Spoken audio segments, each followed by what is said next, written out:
Kareem, in his book, wrote an open letter to Wilt Chamberlain.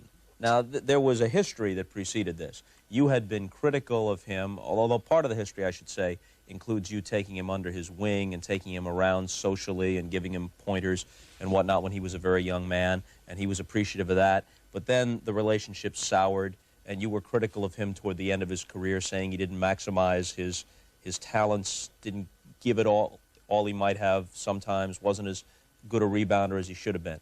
Then he lashes out at you and says, I, Kareem Abdul-Jabbar, am going to be remembered for having contributed to teams. And Wilt's going to be remembered as an individual who didn't contribute to teams and was a whiner and a crybaby. And a quitter. And a quitter. Mm-hmm. Okay. Mm-hmm. Right. Yeah. That's what Kareem said. Yeah. Kareem has a right to say whatever he feels. I think he went above and beyond the call of being critical. In my criticism of Kareem, first of all, let's talk about how it came about. I would be maybe interviewed by the L.A. Times, and we talk about the Lakers and we talk about Kareem. I would say 9 positive things about Kareem.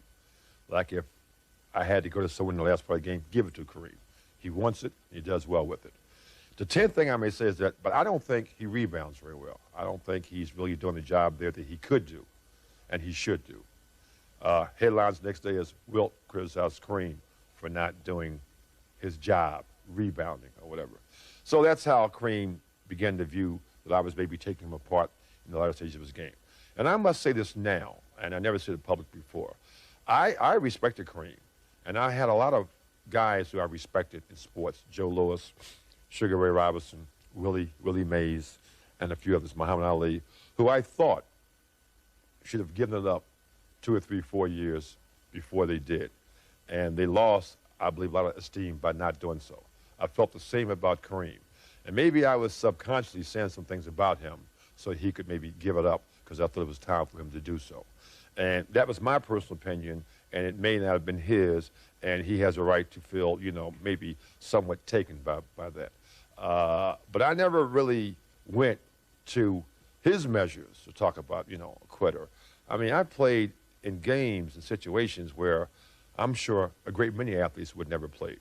Playing 14 years in the NBA, I don't think makes you a quitter. Well, you had a stretch of time where you played 51 consecutive games without ever missing a minute. Yeah. And you had a season where you actually averaged more minutes per game than there are minutes in a game because you were also playing in overtimes. You averaged more than 48 minutes a game.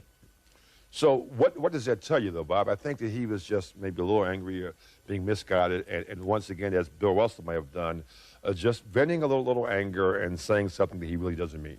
Hello everyone, I spend a lot of time trying to get you guys nice videos, so please subscribe to this page, and please subscribe to my second page. The link to my second page is in the description section. Thank you.